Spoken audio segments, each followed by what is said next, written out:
et bienvenue à mon tutoriel sur WordQ. Ce que c'est, WordQ, c'est un logiciel d'aide à la rédaction et d'aide à la lecture. Donc, les deux outils à la disposition de l'élève, c'est vraiment une prédiction de mots et aussi une synthèse vocale. WordQ est disponible dans 5550 écoles et il est maintenant compatible avec Windows et Mac. On peut prendre conscience que c'est une barre flottante. Donc, il y a 4 icônes principales qui nous permettent vraiment d'utiliser le logiciel WordQ. Donc, options qui permet vraiment de paramétrer le logiciel. Aussi, nous avons mots qui, il y a une palette flottante qui propose une liste de mots prédits en fonction des caractères choisis. Donc, par exemple, je commence par écrire la lettre M. On peut me proposer maman, mammifère, vraiment une liste de mots en fonction de la première lettre que j'ai commencé à écrire et ainsi de suite. Ensuite, on a le troisième icône qui est voix. Donc, ça permet d'activer le retour vocal. C'est vraiment plus mot pour mot, c'est saccadé. Donc, si j'écris maman, il va répéter à la fin de mon mot maman. Dans l'optique qu'on veut vraiment aider plus pour la lecture, c'est l'icône lire qui est beaucoup plus utile car c'est cette icône-là qui est utile pour la synthèse vocale. Donc, allons dans Options, allons dans Rétroaction vocale. À partir de là, tu peux paramétrer ton volume et ta vitesse de lecture. Si je choisis un nom, a cappella, Antoine, et la phrase qu'il va dire pour voir si je suis d'accord avec son type de voix et son volume, c'est « Je suis ravi de discuter avec vous ». Donc, essayez. Je suis ravi de discuter avec vous.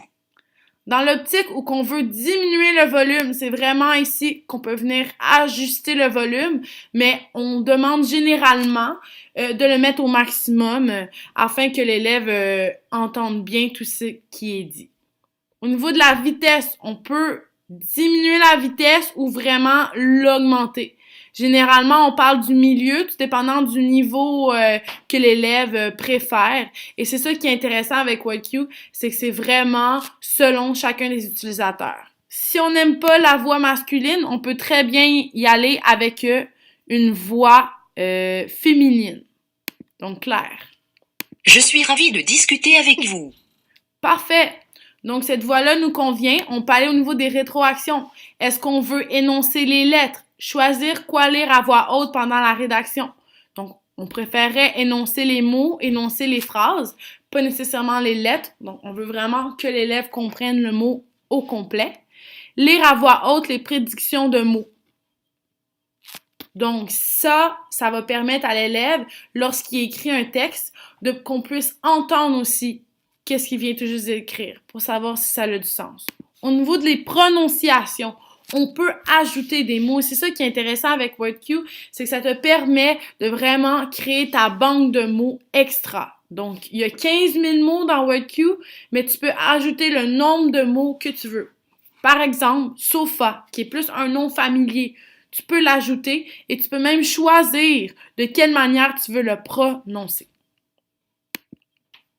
Lorsqu'on retourne dans Options aussi, on peut voir Prédiction. Donc, ça peut te demander le nombre de mots que tu veux voir dans ta petite palette flottante. Mais tout ça, je vais vous le montrer éventuellement. Donc, premièrement, ce que je vais faire, c'est que je vais vous montrer comment ça fonctionne WordQ au niveau de la synthèse vocale dans un document Word. Donc, c'est très simple. On va enlever le mot. On décide de surligner le texte que la synthèse vocale va nous lire et ensuite, on pèse sur lire. La puissance des mots. Eric Emmanuel Smith est mon écrivain préféré, car chaque fois que je lis un de ses livres, c'est comme si je lisais de la poésie. Son œuvre littéraire lorsque j'étais une œuvre d'art est le roman qui m'a le plus ému, car elle raconte la vie d'un homme qui n'a plus aucune raison de vivre et qui veut se suicider en sautant d'une falaise. Donc, ce qui est intéressant aussi avec ce logiciel-là, c'est que même si on a sélectionné beaucoup de textes, on peut l'arrêter quand qu'on veut. Et souvent, ce que plusieurs professeurs demandent, c'est de vraiment surligner une phrase à la fois pour s'assurer que l'élève comprend bien la phrase avant d'en commencer une autre. Donc, c'est simple, on surligne qu'est-ce qu'on veut et par la suite, on clique sur lire. À partir de ça, ça fonctionne dans un Word. La même chose au niveau des PDF. Donc, ça fonctionne dans un PDF. Il faut vraiment sélectionner. Format 10002, 3CR. Donc, à partir de là, lorsqu'on sélectionne, il faut vraiment généralement avoir Adobe Reader. Sinon, au niveau des PDF, généralement, c'est plus compliqué. Mais il y a la possibilité d'aller dans Édition et de sélectionner la voix. On peut aussi utiliser WordQ sur Internet. Donc, c'est la même fonction. On utilise le logiciel, on surligne le texte qu'on veut. Toutefois, la barre flottante ne va pas fonctionner via le web. Donc, il y a une fonction qu'il faut aller en haut, toucher Édition, Paroles et commencer la lecture. Le logiciel d'aide à l'écriture et à la lecture le plus simple, le plus efficace et le plus populaire.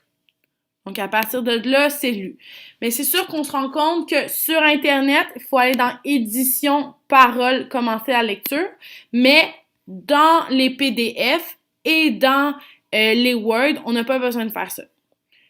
Ce qui est très intéressant aussi à WordQ, c'est qu'on peut aller lire nos courriels.